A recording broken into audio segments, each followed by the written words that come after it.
Kalau bagi ahli tasawuf yang saya tahu, mereka mengatakan kalau di kolbu itu ada satu noda kesombongan, noda hasad iri, noda suuzon buruk sangka, noda emosional, bla bla bla bla semua, apalagi ada riya, maka kalau belum dibersihkan orang tidak akan menikmati sholatnya sama sekali. Itu najisnya rohani, hadasnya rohani. Hadasnya zahir kita sudah tahu, hadasnya rohani itu dia. Sebagaimana ahli fikih tidak nyaman sholat dengan pakaian yang ada hadasnya, begitulah ahli sufi tidak nyaman sholat kalau kalbunya berhadas juga, hadas rohani. Jika ahli fikih melihat cara Nabi sholat, maka lahirlah rukun-rukun syarat. Berapa rukun sholat yang kita hafal? 13. Itu kurang banyak Pak, di kitab yang lain 18. Ya, tapi 13 itu setelah dipadat-padatin jadinya 13. Kalau ahli qalbu melihat Nabi sholat, maka muncullah tarekat tasawuf sufi.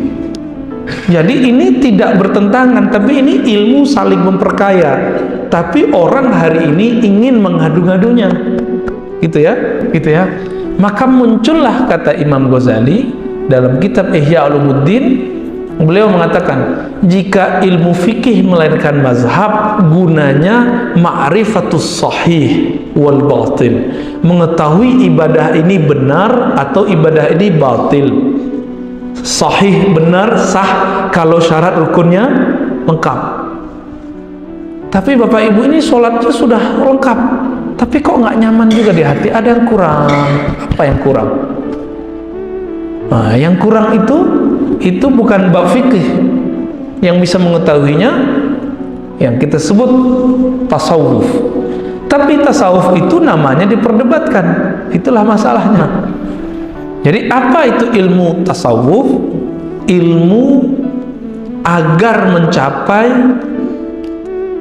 musyahadah wal muqarabah, memandang Allah dalam ibadah atau merasa dipandang Allah dalam ibadah.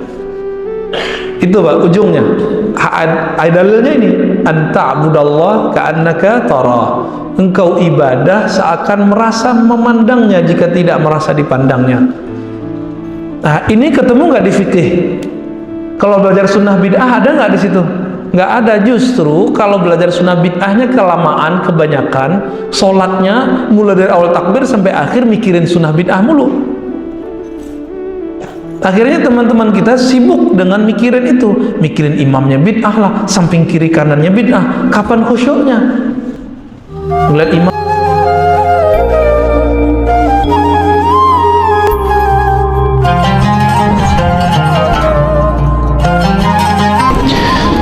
Assalamualaikum warahmatullahi wabarakatuh. Alhamdulillahil fattah, walhamdulillahilladzi hadana lihadza wa ma kunna linahtadiya laula an hadana Allah. Asyhadu an la ilaha illallah wa asyhadu anna Muhammadan abduhu wa rasuluh. Allahumma salli wa sallim wa barik ala nabiyyina Muhammad wa ala alihi wa ashabihi wa li baitihi wa dhurriyyatihi ajma'in, wa ba'd. Allahumma bika asbahna wa bika amsayna wa bika nahya wa bika namut wa ilayka an-nushur wa akhrijna min zulmatil wahmi wal jahli ila al-ma'rifati wal ilmi, amin rabbal alamin. Bapak Ibu yang mulakan Allah, insyaallah nanti kita sampai syuruk aja ya. Temanya saya pun juga baru tahu tadi.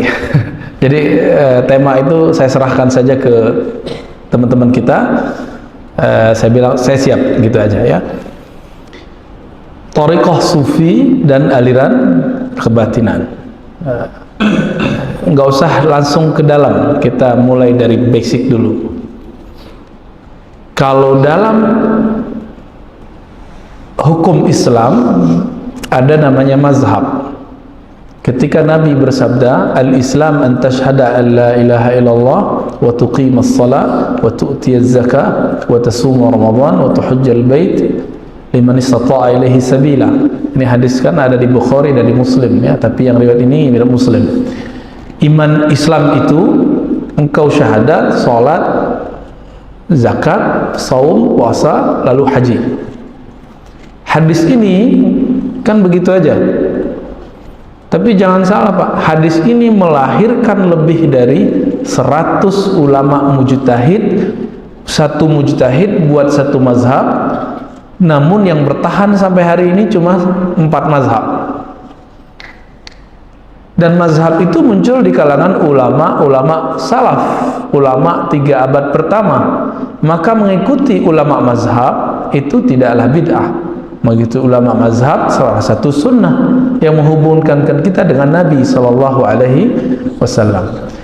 Kenapa orang anti mazhab? Karena definisi dia tentang mazhab tidak benar. Yang dia maksud tentang mazhab bukan yang kita maksud tentang mazhab. Jadi yang dia tolak itu benar, tapi yang dia tolak itu bukan itu yang kita maksud. Ya, kalau ada orang anti mazhab, maksud dia adalah kok ikut selain Nabi gitu. Maka dia menolak mengikuti selain Nabi. Itu maksud teman kita kalau dia anti mazhab. Namun kalau kita cek, kita sebelum anti atau sebelum terima, kita cek dulu ini definisi mazhab itu apa sebelum kita masuk ke tarekat ya.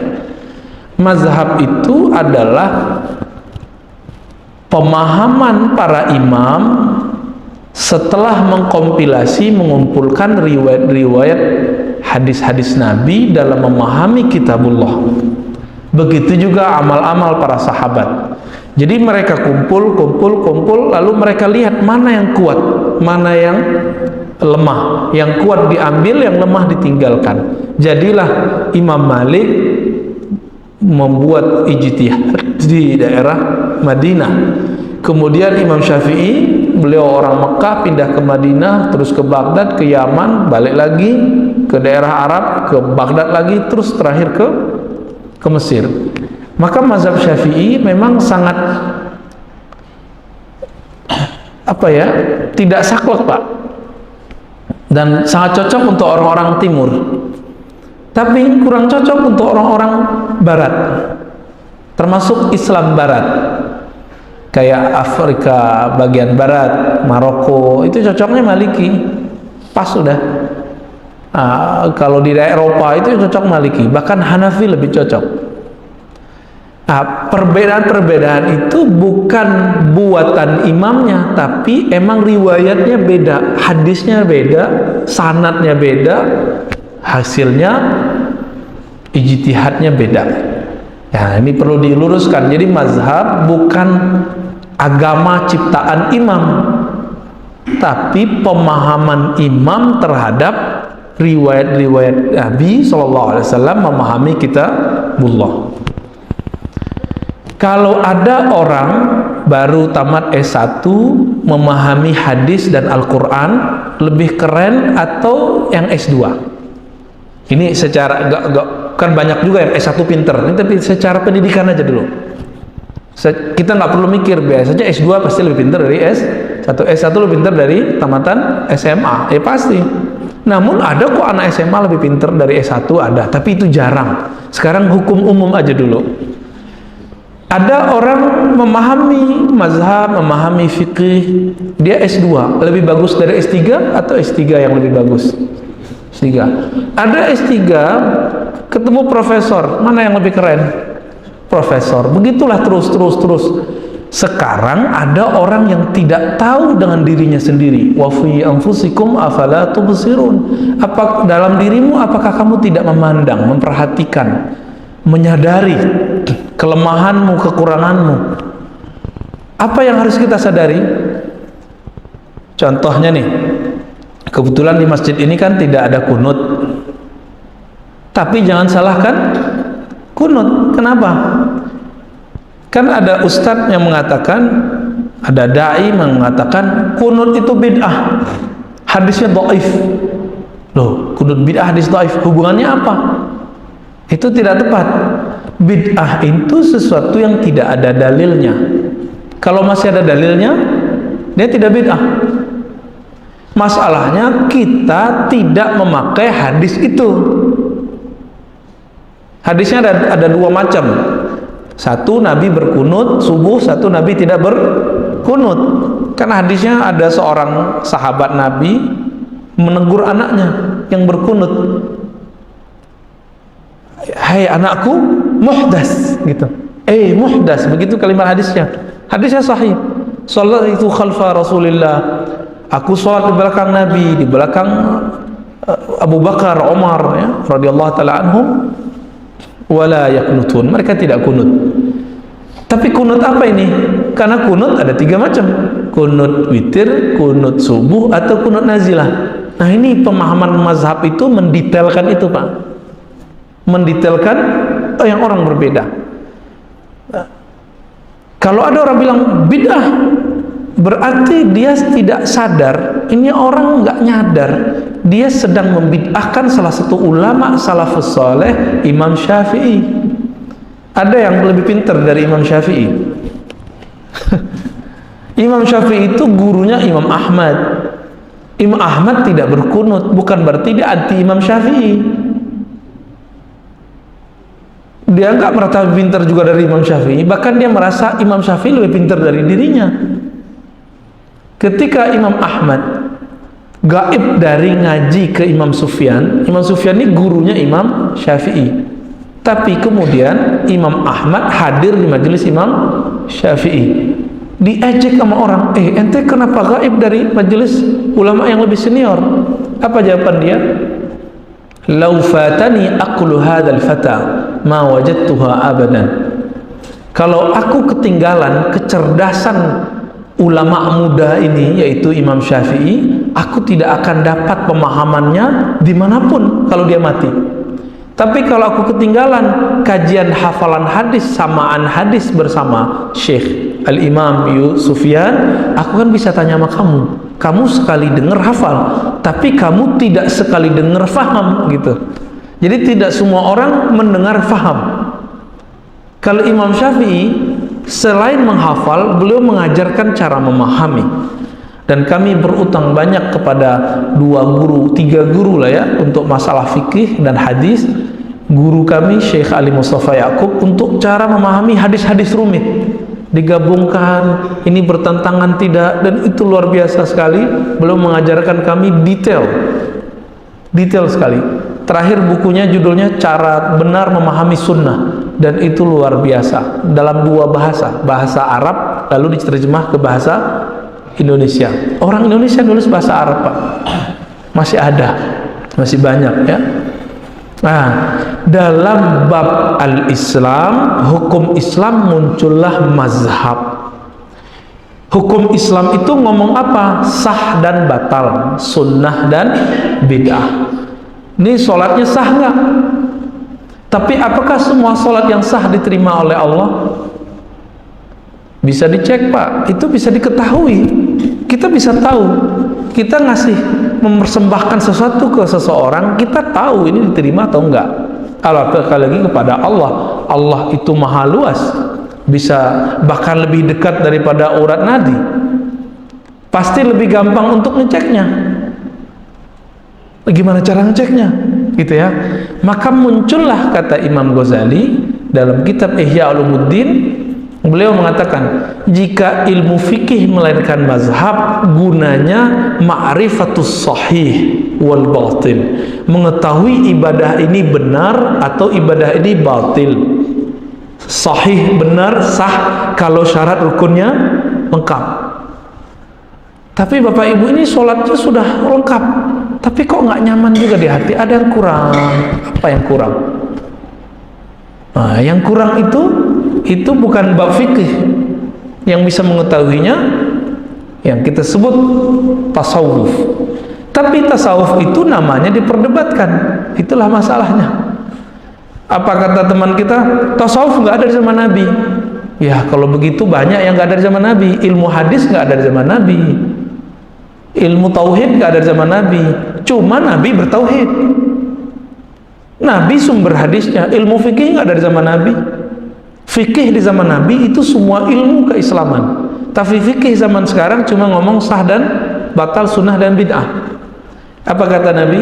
May yuridillahu bihi khairan yufaqihu fid din. Ada di Bukhari, ada di Tirmizi.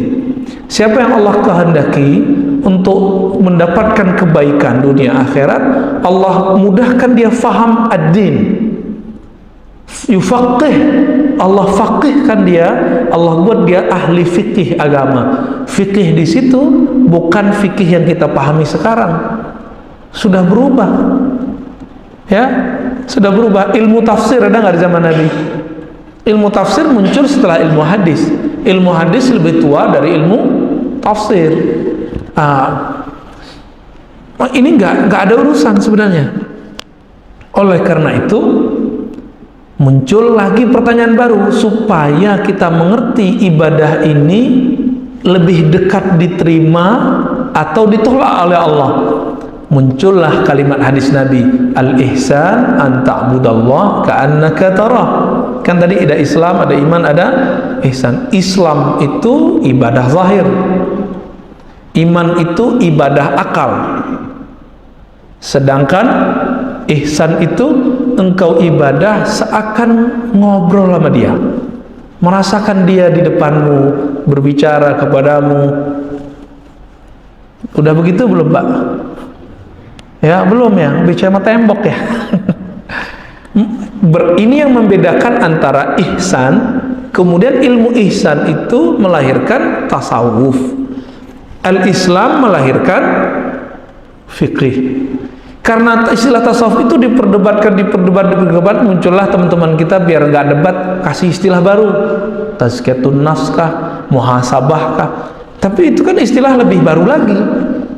Lebih tua mana? Istilah tazkiyatun nafs atau tasawuf? Lebih tua tasawuf. Karena tasawuf sudah muncul di abad kedua dan ketiga Hijriah. Sufi itu sudah ada muncul nama orangnya. Beberapa ahli hadis, guru-guru Imam Bukhari, Imam Muslim, Imam Abu Daud, Tirmizi, Nasai itu seorang sufi. Disebut namanya Yahya ibn Yahya as-Sufi atau siapa ya. Imam yang semasa dengan Imam Bukhari dan Muslim tapi wafatnya sama dengan Muslim. Abu Yazid al-Bustami. Pernah dengar? Itu wafatnya 261 sama dengan Imam Muslim, Imam Salafus Saleh. Itu disebut Imam Sufi ya. Jadi ketika Imam Bukhari konsentrasi dalam riwayat hadis, Imam Abu Yazid, Imam Junaid al-Baghdadi, Imam Sirri Saqti, mereka sibuk dengan urusan qalbu. Karena ilmu yang sempurna hanya milik Allah, diturunkan ke Nabi. Tapi ketika turun ke sahabat, ke tabi'in, ke para ulama, ilmu ini menjadi bercerai-berai. Nggak ada yang sempurna. Nggak ada yang sempurna. Jadi apa itu ilmu tasawuf? Ilmu agar mencapai musyahadah wal muqarabah, memandang Allah dalam ibadah atau merasa dipandang Allah dalam ibadah. Itu Pak ujungnya. Dalilnya ini, anta'budallah ka'annaka tarah. Engkau ibadah seakan merasa memandangnya jika tidak merasa dipandangnya. Nah, ini ketemu nggak di fikih? Kalau belajar sunnah bid'ah ada nggak di situ? Nggak ada. Justru kalau belajar sunnah bid'ahnya kelamaan, kebanyakan sholatnya mulai dari awal takbir sampai akhir mikirin sunnah bid'ah mulu. Akhirnya teman-teman kita sibuk dengan mikirin itu, mikirin imamnya bid'ah lah, samping kiri kanannya bid'ah. Kapan khusyuknya? Ngeliat imamnya nggak berjenggot, iya Pak Imam ya. Mana Pak Imam kita tadi? Ya itu beliau, wah nggak berjenggot nih. Emang khusyuk ada di jenggot? Nggak ada kaitannya. Jenggot itu masuk dalam hadis ke bab al-libas wa zina. Dalam Sahih Bukhari dimasukkan ke bab pakaian dan performan, penampilan. Nggak masuk ke bab ibadah. Sekarang kok dimasukin ke bab ibadah, apalagi dimasukin ke bab iman. Itu kesalahan karena sudah nolak mazhab. Udah nolak mazhab, terus buat manhaj baru yang tidak ada di sebelumnya yang melakukan itu, tapi diklaim sebagai pendapat orang terdahulu. Akhirnya tambah jauh, tambah jauh, tambah jauh, tambah jauh. Sholat itu nggak ada yang khusyuk. Mandang orang itu semuanya, wah ini sunnah bid'ah, sunnah bid'ah, salah benar, salah benar, salah benar. Sama Pak. Orang kebatinan bedanya dengan tarekat sufi. Orang kebatinan itu kalau masuk masjid dia jadi juri. Bedanya juri rohani. Kalau orang tadi yang sibuk sama sunnah bid'ah masuk masjid jadi juri. Juri apa? Sunnah bid'ah. Ini sunnah, ini ustadz sunnah nih, ini ustadz bid'ah nih, ini imam sunnah nih, ini imam bid'ah nih, ya. Ini masjid sunnah nih, ini masjid bid'ah nih. Sibuk di situ aja. Kalau orang kebatinan gimana? Wah, ini nggak nyampe, ini ustadznya nggak sampai ke Allah nih, ya. Marifatnya nggak tajam. Kalau kata orang apa, marifatnya nggak putus. Nah, marifat kok putus? Marifat putus kafir lah. Mungkin maksudnya marifatnya mantap gitu kali ya, tapi istilahnya aneh-aneh. Jadi juri di masjid itu orang kebatinan. Dan orang-orang ini, sebagaimana orang-orang yang suka ngomong sunnah bid'ah ini menjadi benalu kepada orang ahli fikih, orang ahli ibadah. Kenapa ganggu, Pak? Sama, ahli kebatinan ini mencederai, meracuni orang-orang yang bening kalbunya dalam bab ihsan, dalam bab tasawuf. Akhirnya bapak itu kalau melihat orang belajar hadis, belajar fikih, salah paham, dikira kalau belajar sunnah itu nanti nyala-nyalain orang. Padahal yang kita bayangkan itu bukan itu yang fikih. Fikih itu bagaimana ibadah kita sah dan tidak batal, bukan untuk nyalahkan orang. Kan itu tujuan fikih. Tapi sekarang ilmu ini disalahgunakan, digunakan untuk nyerang orang. Jadi bapak ibu ini kalau ketemu orang yang belajar ilmu seperti itu, wah, dia ustadz ini lagi nih, jamaah ini lagi nih, ganggu aja di masjid. Salah paham juga kita ke ilmu ini. Seperti orang yang berilmu ini salah paham tentang tasawuf. Dikira tasawuf itu kebatinan. Tasawuf itu yang saya tahu di kampus-kampus Islam, mulai dari Tonja, Tunis, Aljazair, Libya, Mesir, pindah ke Jazirah Arab, mana? Palestina, Syam, ya. Syam itu masuk 4 negara: Palestina, Yordan, Suriah, Turki masuk ke atas, Iran, Saudi. Tapi Saudi belajar tasawufnya beda, cari kesalahan. Kitab-kitabnya banyak, isinya cari kesalahan aja. Maka bukunya diterjemahkan raport merah tasawuf, jadi beda. Yaman itu mereka sampai ke Indonesia, semua kampus Islam belajar tasawuf.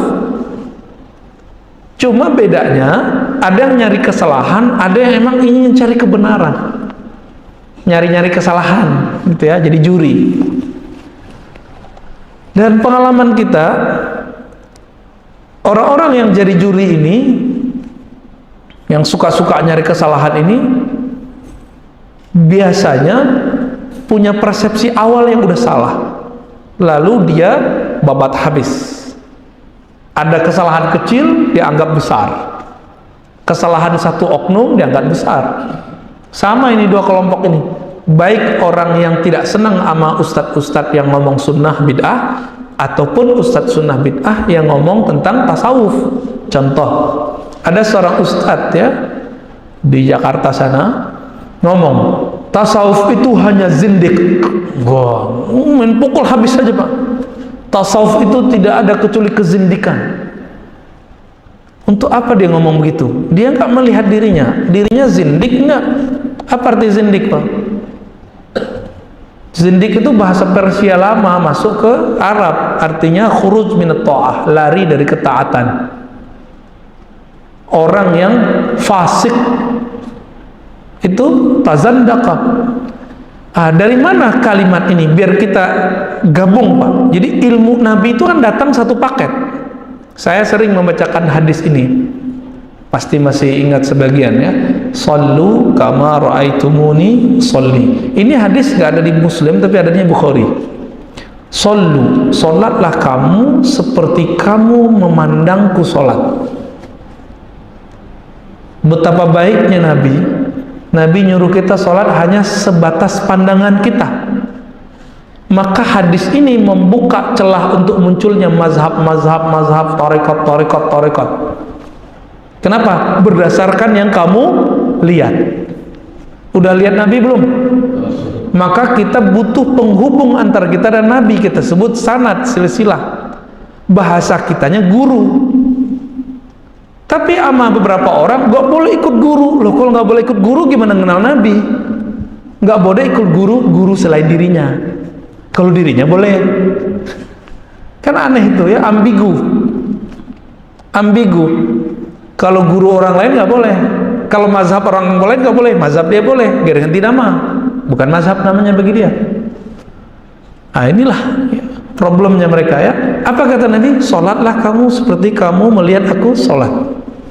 Maka setiap sahabat menangkap sesuatu dari Nabi lalu mereka amalkan. Sebanyak itulah mazhab di zaman Nabi. Sebanyak orang melihat Nabi. Sebanyak itu. Namun yang bertahan kemudian menjadilah mazhab fiqih, tarekat sufi. Munculnya di situ, Pak.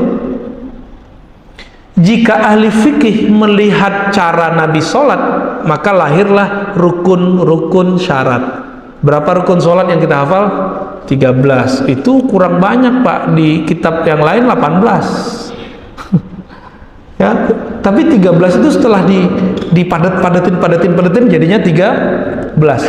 Kalau ahli qalbu melihat Nabi sholat, maka muncullah tarekat tasawuf sufi. Jadi ini tidak bertentangan, tapi ini ilmu saling memperkaya. Tapi orang hari ini ingin mengadu-ngadunya, gitu ya. Lalu bagaimana cara kita memahaminya?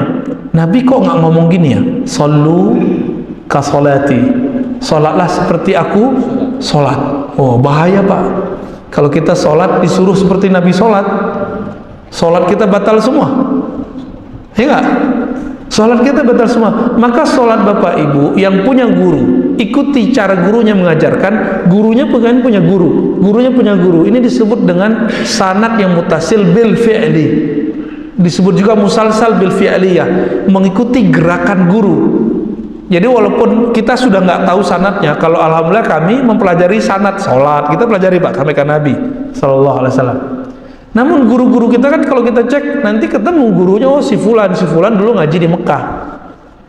Contohnya di Rokan itu kan ada namanya Syekh Abdul Wahab Rokan, ya. Beliau ngaji di mana? Ngaji di Mekah di Jabal Abi Qubais. Ya, ketemu dengan Sulaiman Karimi, Sulaiman Zuhdi, ketemu dengan Abdullah Afandi, terus Maulana Khalid, terus sampai ke Rasulullah, nyambung sudah. Beliau juga ketemu dengan Ahmad Zaini Dahlan, Said Bakri Syata, Said Bakri, ini imam dalam mazhab Syafi'i, ketemu langsung dari Nabi Sallallahu Alaihi Wasallam, ya.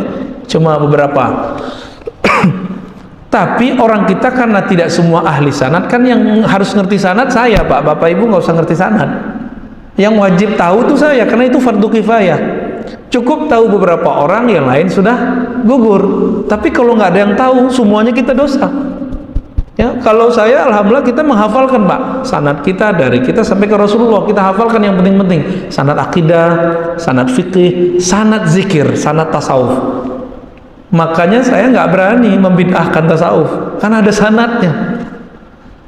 Gitu juga nggak berani membid'ahkan mazhab fikih karena ada sanadnya. Semua yang punya sanad dia punya hujjah di hadapan Allah nanti. Sanad itu artinya sekarang referensi, sumbernya valid atau tidak. Gitu. Kalau kita nulis kitab ilmiah, buku ilmiah, artikel ilmiah, orang kan nanya referensinya mana. Dia mengklaim ini begini, mana referensimu? Kamu mengklaim ini ajaran Nabi, mana sanadmu? Ini perkataan dari Imam Ibn Sirin, ya. Sammu lana rijalakum. Kamu sebutkan rijalmu mana, sanadmu mana? Maka dalam tradisi ahli hadis diwajibkan membaca nama-nama silsilah sampai ke Rasulullah. Begitu juga ini persamaan, Pak, ahli hadis sama ahli tarekat sufi. Yang saya temukan, mereka menjaga sanad sampai hari ini, dan seseorang ahli hadis tidak boleh disebut ahli hadis sampai dia punya sanad, sampai dapat ijazah dari gurunya. Begitu juga ini persamaan antara ahli sunnah, ahli hadis ini dengan ahli tasawuf, ahli tarekat. Orang tarekat sufi ini gak boleh ngaku-ngaku jadi mursyid, betul gak? sampai dia dapat ijazah dari gurunya. Jadi beda antara ustadz-ustadz kayak kita ini. Kita ini diustadkan orang mungkin, orang mengkiai-kiaikan, orang mentuan-tuan guru kan. Tapi kalau ahli hadis, gurunya bilang, kamu sekarang ngajar, saya ijazahkan. Gurunya yang mengkiaikan dia. Maka gelar guru, gelar kiai, gelar syekh itu dia ambil dari guru, bukan diambil dari jamaah. Bukan jamaah yang mengkiaikan orang, tapi gurunya yang mengkiaikan muridnya, baru dia sah jadi kiai, jadi syekh. Dalam tradisi tarekat sufi yang saya tahu begitu juga. Seorang sufi, syekh mursyid, baru boleh ngajar talqin zikir kalau gurunya mengatakan, aku ijazahkan kamu untuk mengajarkan talqin zikir seperti aku diijazahkan oleh guruku, bersambung sanadnya sampai kepada ulama-ulama salafus soleh, sahabat tabi'in, Nabi Shallallahu Alaihi Wasallam. Nah, ini persamaannya Pak. Karena di dalam ilmu hadis ini ada kelompok yang abu-abu, menggunakan hadis bukan pada tempatnya. Begitu juga dalam bab tasawuf ada kelompok abu-abu, menggunakan ilmu rohani untuk kepentingan magic, kepentingan baca-baca hati orang, kepentingan firasat dan kasyaf, ya, kepentingan macam-macam. Makanya beberapa caleg kalau mau, mohon maaf kalau ada caleg nih ya, kalau mau nyalon datang ke Buya, Syekh, Tuan Guru, minta wirid atau minta diwiridin, bayar mahar. Itu udah bukan tasawuf Pak, itu namanya ilmu kebatinan. Mau supaya dagangannya laku, baca wirid nih, kalau kamu nggak kuat kamu bayar mahar. Nah, itu bukan ilmu tarekat sufi, itu ilmu kebatinan. Bisa dibedakan ya. Contoh apa lagi? Pengen dapat kesaktian, belajar debus, pakai zikir juga, itu kebatinan, tarekat kebatinan. Ada tarekat silat, pakai zikir juga, nggak pakai jin kok. Ada yang pakai jin tuh, ciri-ciri pakai jin tuh kalau nyembelih ayam darahnya dipakai jadi ritual, itu baru jin. Tapi kalau pakai zikir, pernafasan, itu bukan jin, itu emang murni. Ya, saya sudah nanya ke banyak guru-guru silat dan mereka ada yang menjawab begini, ada yang menjawab begitu. Ternyata mereka ada dua aliran besar itu. Ada yang dekat ke tasawuf, ada yang dekat ke kebatinan. Macam-macam Pak. Contoh yang dekat ke tasawuf, kalau di daerah Sumatera Barat tuh ada silat Kumango gitu ya. Itu orang kalau mau belajar itu masuk tarekat Samaniyah dulu. Kalau nggak dapet deh. Nah, tapi itu dulu saya melihat silat itu digunakan ulama-ulama dulu sebagai sarana dakwah, hiburan, tapi ada zikirnya, ada syahadatnya. Kan artinya orang Islam dulu baru kemudian. Nah, kalau di Jawa sana kan orang pakai wayang, ya, yang kemudian muncul kalimat syahadah. Sama di sana juga begitu ya. Di sini kan juga ada silat-silat Melayu, silat-silat Kampar, macam-macam, dan semuanya pakai zikir. Tapi ini remang-remang Pak. Karena remang-remang kebanyakan terjebak kepada ya kebatinan. Kalau ini air ini berjernih Pak ya, air ini jernih. Saya campur sama racun, lalu saya minum, apa jadinya? Kena racun. Nggak racun deh, kita isi aja sesuatu yang bikin perut mules, setetes aja, tapi ngefek. Zikrullah itu makanan rohani. Kalau dicampur-campur, bikin mabuk rohani Pak. Coba Bapak Ibu yang suka makan, orang Pekanbaru suka makan apa nih? Yang berat-berat itu ya, lemak-lemak, gaji-gaji itu ya, jeroan-jeroan itu. Makan pagi, siang, malam, saya jamin sehari itu mabuk Pak kita. Gak nyaman di perut. Ya. Padahal makan nasi juga, minum air juga. Ini bener bagus, tapi campur sama yang gak bagus, gak enak juga badan kita. Maka orang-orang yang mempelajari ilmu-ilmu yang tidak cocok dengan rohaninya, baik kebanyakan ngomong sunnah bid'ah ataupun kebanyakan ngomong kebatinan, rohaninya nggak nyaman, nanti akan terjadi kekacauan kalbunya. Dan pengalaman kita melihat teman-teman yang dua kelompok ini rata-rata nggak beres beragama. Satu gimana? Jadi juri zahir, satu jadi juri batin. Jadi kalau mau mandang orang, pejam dulu matanya. Wah, ini ustadznya nyampe nih. Ya, cuma karena ustadznya pakai serban tasbihnya panjang dibilang nyampe. Emang ada jaminan? Nggak ada jaminan. Apa kata Imam Malik berdasarkan riwayat Imam Malik kemudian Imam Bukhari? Imam Malik, kita pakai Imam Malik dulu. Kata Imam Malik, di Madinah ini ada lebih dari 90 ulama yang jika berdoa kepada Allah langsung Allah kasih. Tajam itu Pak, itu yang disebut sufi itu. Apa kata Imam Malik? Laula Ja'far lahalaktu. Kalau bukan karena Imam Ja'far, Malik akan binasa kalbunya. Imam Ja'far ini siapa? Imam sufi, tapi diklaim oleh Syiah. Enggak, Ja'far bukan Syiah, tapi diklaim karena Imam Ja'far ini Ja'far bin Muhammad bin Ali bin Husain bin Ali bin Abi Thalib. Kita sebut Ja'far Shadiq. Ja'far Shadiq ini keturunan campuran antara Ali dan Abu Bakar. Syiah itu anti Abu Bakar. Jadi datanglah sekelompok Syiah kebatinan ke Ja'far, menghujat keluarga dan keturunan Abu Bakar As-Siddiq. Apa kata beliau? Ukhruju, kalian keluar. Ana bari'um minkum wa antum mura'un minni. Kalian terlepas dariku, aku terlepas dari kalian. Kenapa? Aku dilahirkan dari keluarga Abu Bakar dua generasi. Jadi ternyata generasi pertama udah campur nikah, terus generasi ayahnya nikah dengan putri masih keturunan Abu Bakar. Ini siapa? Ja'far Shadiq, guru rohani, guru tasawuf dari Imam Malik. Tapi saat itu nama tasawuf belum populer.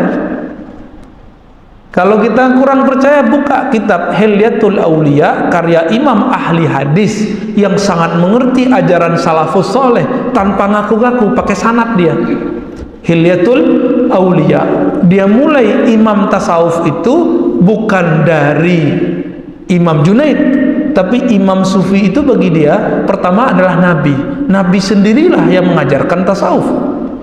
Kenapa? Ini hadis yang tadi Pak, sallu kama ra'aitumuni usolli. Nabi membuka ruang untuk ahli fikih menjadi ahli fikih, ahli sufi menjadi sufi. Ahli fikih melihat zahir amal Nabi, ahli sufi melihat batinnya Nabi. Sebagai contoh, ahli fikih mengatakan apa? Kalau kita sholat ada satu percikan, satu jempol doang percikan di kaki atau di pakaian, kotoran, lalu kita sholatnya khusyuk nggak? Jadi kita kena percikan Pak, tapi wah udah kayaknya nih nggak percikan sih. Bisa jadi itu percikan, bisa jadi bukan, bisa jadi air wudhu yang mengenai.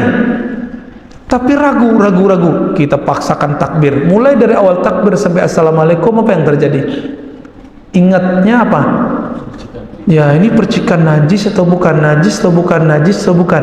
Itu baru dikit di pakaian Bapak, baru dikit di pakaian. Jadi ahli fikih menegaskan apa? Kalau pakaian tidak suci, tidak sah sholat, kan begitu syarat sah sholat. Kalau bagi ahli tasawuf yang saya tahu, mereka mengatakan kalau di kolbu itu ada satu noda kesombongan, noda hasad iri, noda suuzon buruk sangka, noda emosional, bla bla bla bla semua, apalagi ada riya, maka kalau belum dibersihkan orang tidak akan menikmati sholatnya sama sekali. Itu najisnya rohani, hadasnya rohani. Hadasnya zahir kita sudah tahu, hadasnya rohani itu dia. Sebagaimana ahli fikih tidak nyaman sholat dengan pakaian yang ada hadasnya, begitulah ahli sufi tidak nyaman sholat kalau kalbunya berhadas juga, hadas rohani. Jadi yang benar yang saya tahu dari kalangan fikih dan tasawuf ini, mereka mengatakan, kata-katanya sudah populer Pak, dinisbatkan ke Imam Malik, tapi ini bukan perkataan Imam Malik. Siapa yang berhakikat bertasawuf, man tahaqqaqa wa lam tafaqqah ya, tapi tidak belajar fikih, ilmu hukum Islam yang zahir dengan baik, tazandaqa, dia akan menjadi zindik. Maksudnya zindik apa? Ya, dia akan nyeleneh. Orang sholat dia nggak mau sholat lagi nanti. Orang cari kebaikan orang, dia cari sering ngomong yang gaib-gaib. Nah, ini tazandaqa. Sering ngomong yang nggak beres tentang persoalan kalbu. Sebaliknya, wa man tafaqqaha wa lam tasawwaf atau wala yatasawwaf atau tahaqqaq ya, itu di dalam kitab ada dua versi, itu kita baca. Yang belajar fikih, belajar sunnah bid'ah, belajar sah batal, tapi tidak belajar ilmu qalbu, ilmu tasawuf dengan baik, tafassaqa, sholat tapi tidak khusyuk, baca Quran ria, azan sum'ah, jadi imam belagu, ngurus masjid merasa sok berjasa, begitu Pak nanti.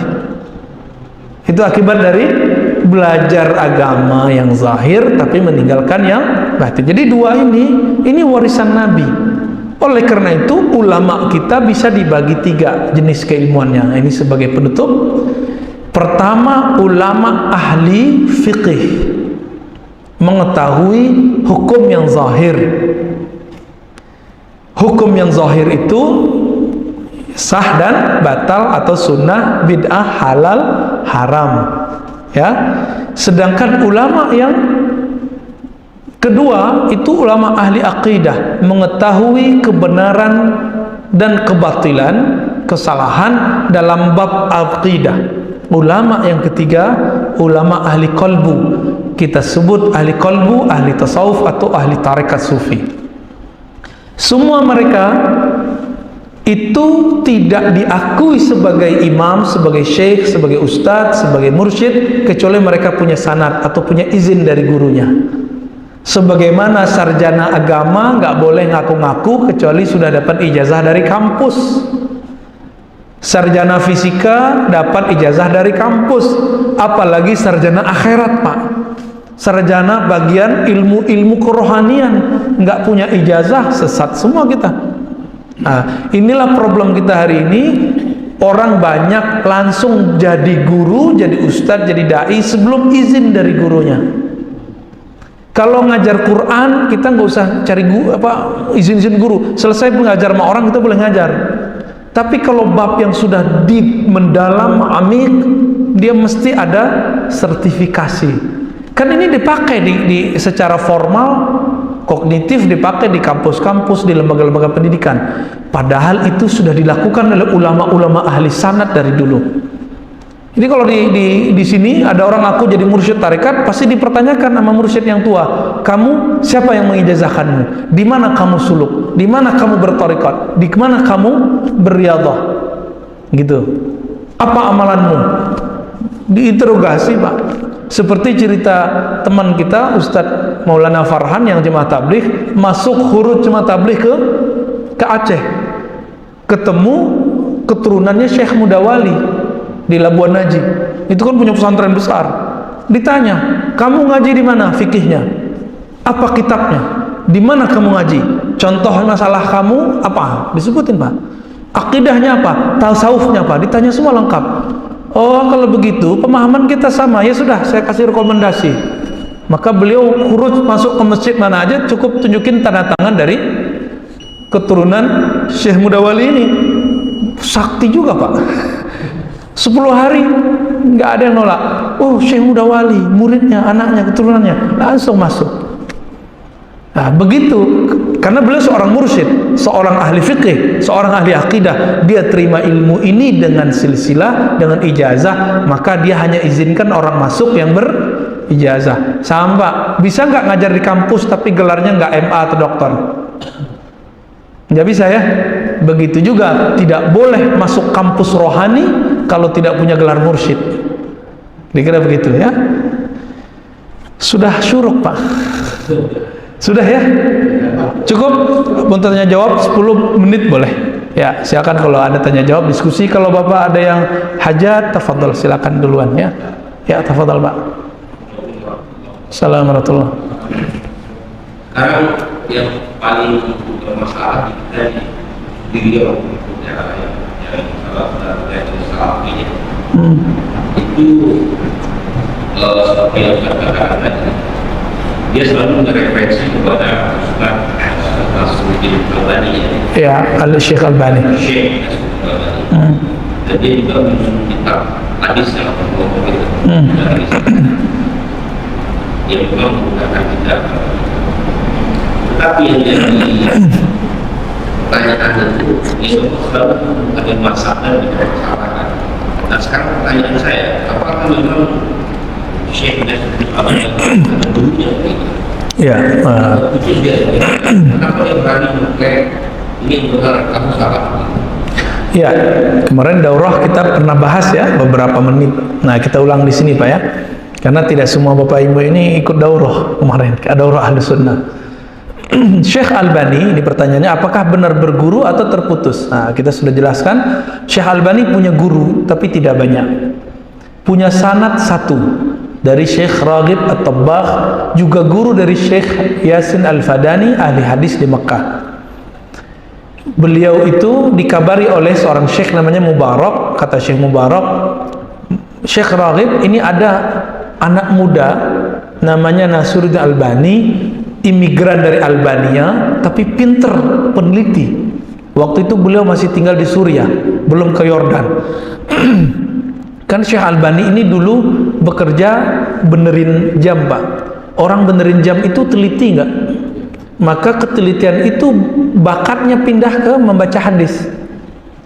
Syekh Albani meneliti hadisnya lama, tapi sendiri, belum berguru. Dia cuma baca buku terus dia lihat modelnya gimana.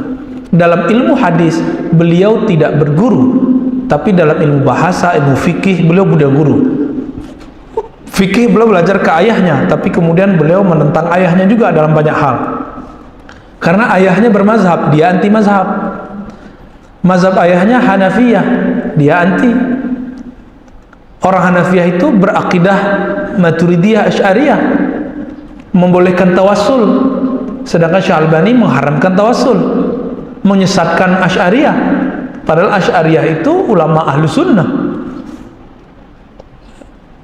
Ayahnya mengatakan tidak masalah sholat di masjid yang sampingnya ada kubur, karena itu persoalan fikih. Karena di Masjid An-Nabawi juga begitu. Kata Syekh Albani nggak boleh pakai hadis, ini pakai hadis, ya rapilah ya. Nah, jadi tidak benar juga Syekh Albani tidak berguru. Dia punya guru, tapi gurunya fil ijazah. Dalam tradisi ahli hadis, guru ijazah itu nggak banyak efek Pak, tapi dapat berkah. Ada kepedean orang kalau dapat ijazah. Bener nggak? Kalau kita punya ijazah walaupun nggak sekolah, jarang masuk, tapi dulu zaman-zaman Bapak ini sekolah jarang masuk, tahu-tahu dapat ijazah SD, ijazah SMP, ijazah SMA, ya kan? Padahal jarang masuk. Begitu juga ilmu ijazah dalam hadis. Guru-guru ini kadang dia terlalu baik, ya sudahlah, kasihan kita kasih aja ijazah. Yang afdol itu as-sama' ala syekh, ala lafzi syekh, atau qira' ala syekh, mendengar langsung atau kita berdiskusi membacakan setoran hafalan hadis kepada guru. Dan Syekh Al-Albani tidak melakukan itu. Namun ala kulli hal penelitian dia luar biasa. Jika orang barat ada yang pakar keislaman, pakar keindonesiaan kita percaya, masa Syekh Albani yang meneliti hadis 20 tahun kita nggak percaya? Tapi namanya peneliti bisa salah nggak? Apalagi dia bukan nabi. Ada dua ulama kita ambil ya, yang menyebutkan kesalahan Syekh Albani. Ini yang ilmiah. Pertama, orang yang hubungannya baik dengan Syekh Albani tapi dia ilmiah secara objektif, dia mengatakan Syekh Dr. Bashar Awad Ma'ruf Al-Iraqi dari Irak. Masih hidup Pak, sekarang umurnya 80-an. Lebih muda dari Albani 15-an tahun atau berapa tahun ya. Beliau ini mengatakan, aku berbeda dengan Syekh Albani 300 persoalan. Tapi 300 sedikit atau banyak? Banyak. Tapi di Yordan, tempat Syekh Albani terakhir sebelum terkenalnya kan di Yordan, lalu pindah lagi ya.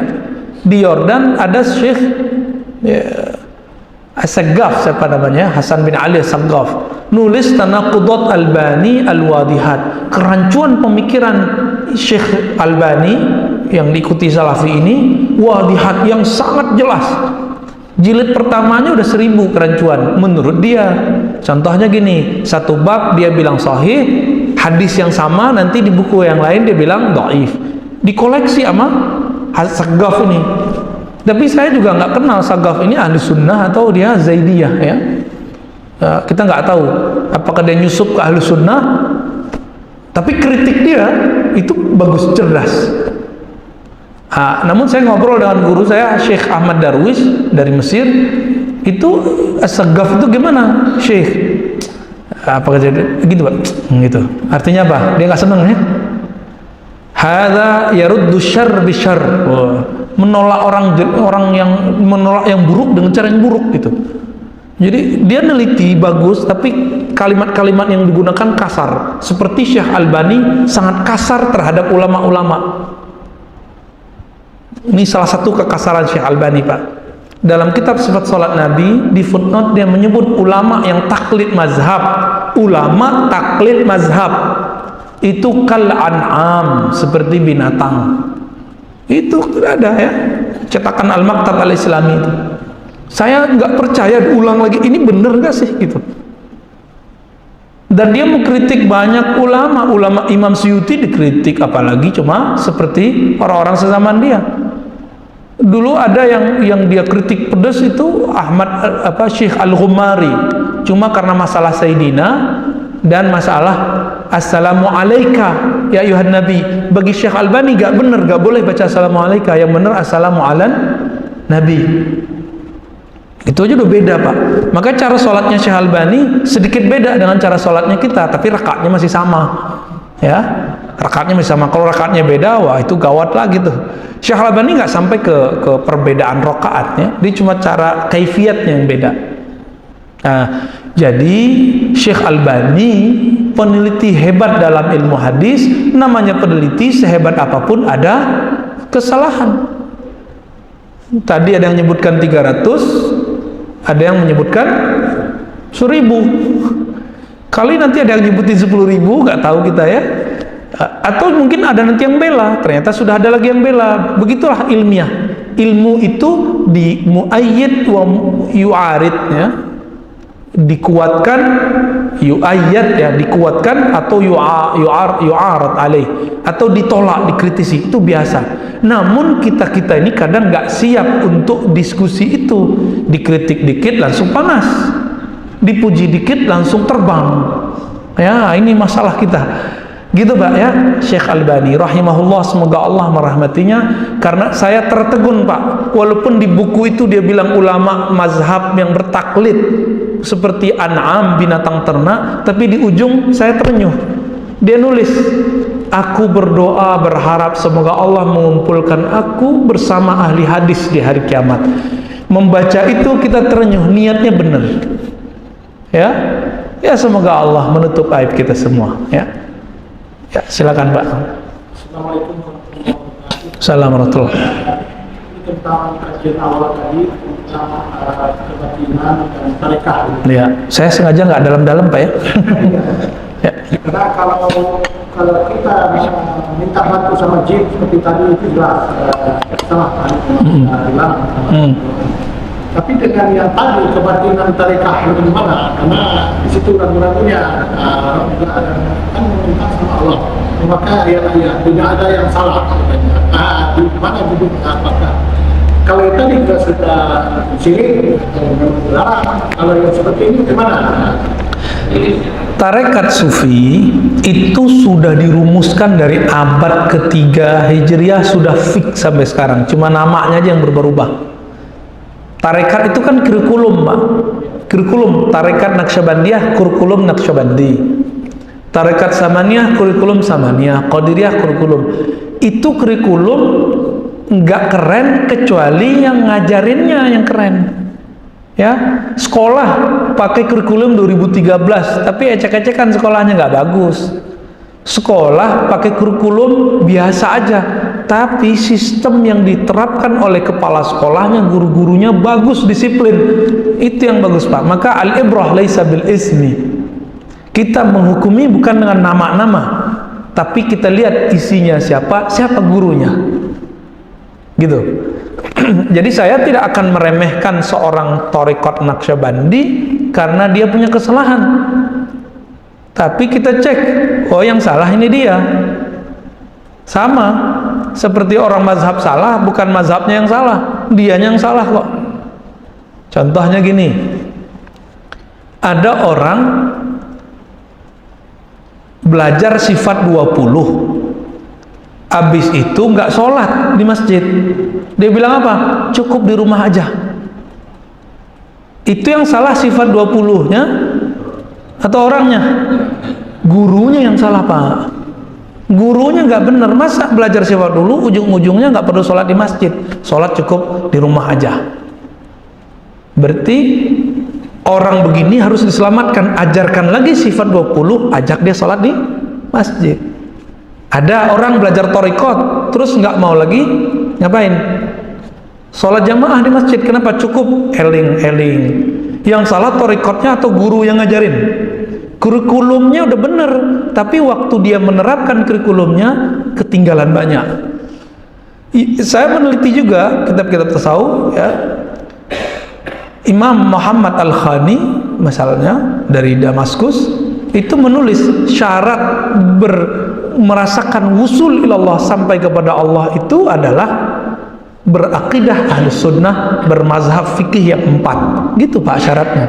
Maka kalau ada tarekat sufi ngejek ahli sunnah dalam bermazhab, ngejek orang belajar ilmu kalam, ilmu akidah, dia sudah nggak pasti nyampe kepada Allah, cuma ngaku-ngaku aja. Gitu.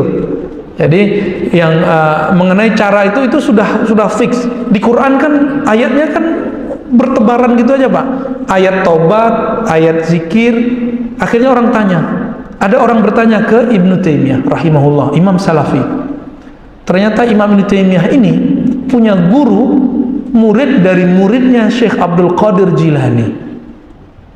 Murid dari muridnya Syekh Abdul Qadir Jilani. Makanya Ibnu Taimiyah karena nyambung secara sanad ke imam tarekat, beliau nyebut Syekh Abdul Qadir Sidi Syekh, tuan guru. Jadi tuan guru itu bukan bid'ah, itu istilah dari sono sudah.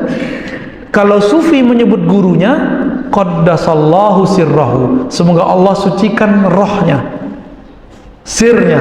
Kalau ahli fikih menyebutnya rahimahullah, kan gitu ya, atau hafizahullah kalau masih hidup, atau radhiyallahu anhu kalau imam besar.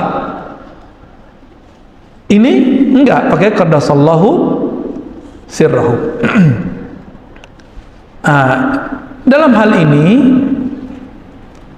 saya mengajak Bapak untuk membaca tarekat sufi itu tidak parsial. Nah, namanya kurikulum tadi ya, kayak bab sabar. Bab sabar di Quran banyak Pak ayatnya. Ketika digabung itu sudah sebuah tarekat. Jadi tarekat itu sebenarnya beribuan, tapi ada yang bertahan, ada yang enggak. Sebanyak itu ayat zikir dikumpulkan oleh para ulama ahli tafsir, tapi masih bingung gimana cara ngamalinnya. Di sinilah kelebihan ulama sufi, mereka tahu cara kaifiat mengamalkannya. Contoh zikir la ilaha illallah, afdalul zikri la ilaha illallah, zikir paling afdal, paling nikmat la ilaha illallah. Yang bisa menikmati itu mereka, Pak. Kita baca buku, ada hadis zikir paling afdal la ilaha illallah, terus kita coba, kok nggak nikmat-nikmat. Sama kayak Bapak ini mau belajar satu ilmu itu dipelajari di pesantren, nggak usah ke pesantren, beli aja bukunya, baca sendiri. Beda nggak dengan orang yang nyantri? Beda. Itulah kelebihan surau-surau, zawiyah-zawiyah, dayah-dayah, tarekat zikir. Mereka punya kurikulum yang diterapkan secara praktis langsung, Pak. Teori nangis nggak pakai teori, langsung nangis. Idza dzukirallahu wajilat qulubuhum, jika disebut nama Allah kalbunya bergetar. Kalau teori kita gimana? Dengar azan terpanggil ke masjid. Nah, itu namanya ngeles. Nggak ada tafsir begitu. Wajilat itu betul-betul bergetar kalbunya. Disebut nama Allah bergetar kalbunya. Kita disebutkan di Quran, ala bi dzikrillah tatma'innul qulub. Ketahuilah hanya dengan menyebut nama Allah kalbu jadi tenang. Kita sudah beli buku maksurat, zikir pagi sore, kok nggak tenang-tenang juga ya? Udah dibaca berkali-kali, berbulan-bulan, kok nggak tenang-tenang? Kenapa? Karena bergurunya ke benda mati namanya. Oh, saya dapat dari ustadznya kan dari benda mati juga jadi buku. Mana dia ketemu pengarangnya? Sumber dari Quran siapa? Allah turunkan ke Nabi. Sumber dari zikir-zikir Nabi itu, maksurat itu siapa? Nabi. Yang mewariskan cara mengamalkannya bukan ahli fikih, bukan ahli akidah, tapi ahli tasawuf. Jadi mereka ini bukan untuk dipertentangkan, tapi untuk digabungkan, saling menguatkan, Pak. Biar ahli fikih khusyuk belajar ke tasawuf. Bila ahli tasawuf mengerti ini sah atau batal, belajar ke ahli fikih. Biar mereka faham ini benar salah, belajar ke ahli akidah. Begitu, Pak, sebenarnya. Satu lagi, Pak, ya. Betul. Assalamualaikum warahmatullahi wabarakatuh. Assalamualaikum. Dengan kita melihat dengan sekarang Pak Ustaz, pertama Quran banyak bukunya, tapi kita dengan bahasa ini sangat susah mendapatkan. Pertanyaannya sekarang, bagaimana kita sebagai orang awam untuk melihat bahwa kita masuk dalam suatu tasawuf atau tarekat itu ini sudah sesuai nggak dengan sunnah Nabi atau yang benar gitu lah? Ya. Apa kriteria yang bisa kita lihat dari awal? Kriteria dari awal, ya. Al-ulama warasatul anbiya. Ulama itu pewaris para nabi. Apa yang diwarisi?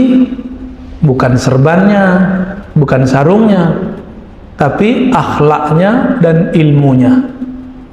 Apa akhlak Nabi, Pak? Nabi mengatakan lastu bitta'an wala bil'an. Aku, akhlakku tidak suka menghujat dan melaknat. Cari pertama guru yang tidak suka menghujat dan melaknat, gak suka nyala-nyalain orang. Sukanya meluruskan kolbu-kolbu orang, memperbaiki kolbu. Ini dia. Di Quran itu ayat mengenai kolbu lebih dari 100, lebih banyak dari sholat. Maka orang ini concern di kolbu sehingga sholat jadi khusyuk. Mereka itu setiap hari, setiap malam membuang kebencian dari kolbunya, maka tidak ada dendam di kolbunya.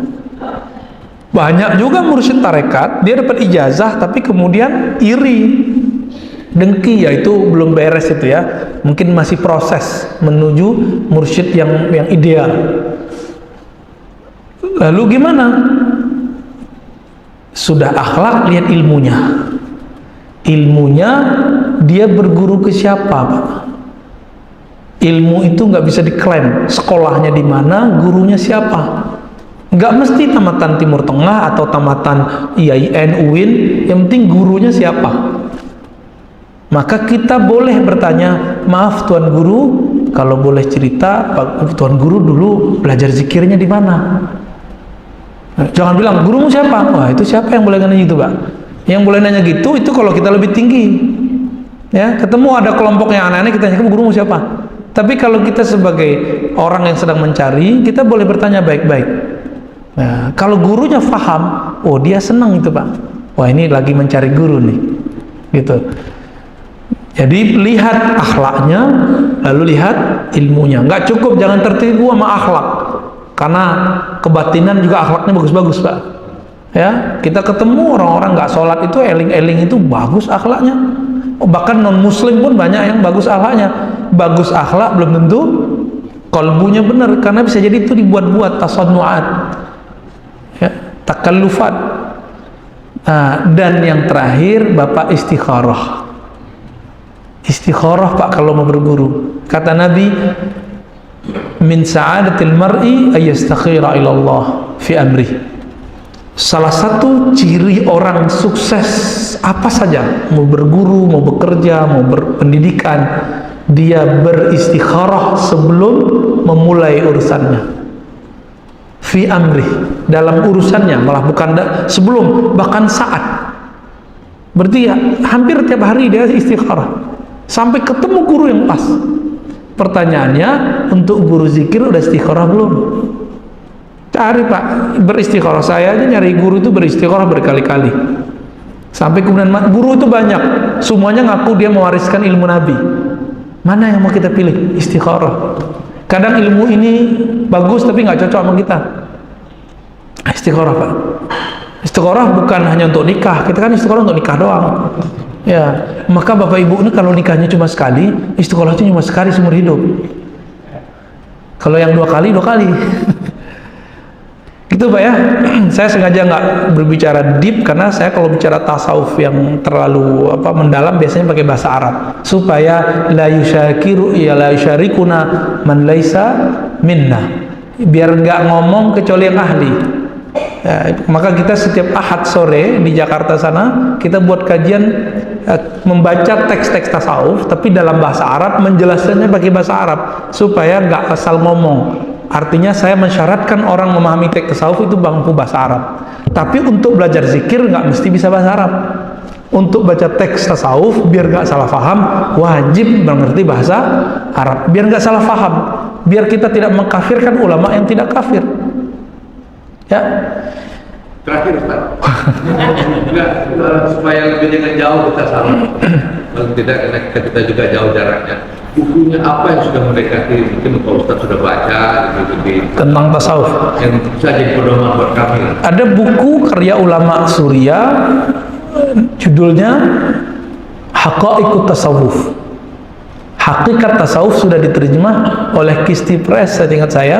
Ini saya bukan lagi bantuin mereka jualan, tapi sekalian ya wasta'inu bisabri wassalah wa ta'awanu 'alal birri wat taqwa ya. Kita bantu mereka. Mereka nggak dibantu kita juga bagus. Hakikat tasawuf sudah ada di Gramet. Di sini ada Gramet? Ada. Dulu banyak Pak dijual, nggak tahu sekarang. Biasanya setiap kali ada bazar-bazar buku itu buku ini ada. Bazar buku yang umum ya, kan ada bazar buku yang cuma isinya sunnah bid'ah mulu. Wah, ini enggak. Yang umum tapi banyak agamanya. Judulnya Hakikat Tasawuf, sudah diterjemahkan, karya Syekh Abdul Qadir Isa. Abdul Qadir Isa itu buku bagus sekali. Silakan Bapak cari ya. Ya, lengkap semua dari awal sampai akhir. Dan saya punya zikir yang dia pakai itu. Oke, saya rasa cukup Bapak Ibu yang melakukan Allah. Semoga kita tambah dicintai oleh Allah, tambah jelas jalan menuju Allah, sehingga nanti husnul khatimah, bertemu Rasulullah nanti di sana bersama Nabi di alam yang baqa. Amin ya rabbal alamin. Wa sallallahu ala nabiyina Muhammad. Subhanakallahumma wa bihamdika asyhadu an la ilaha illa anta astaghfiruka wa atubu ilaik. Wasturna bisidrikal jamil. Alhamdulillah rabbil alamin. Assalamualaikum warahmatullahi wabarakatuh.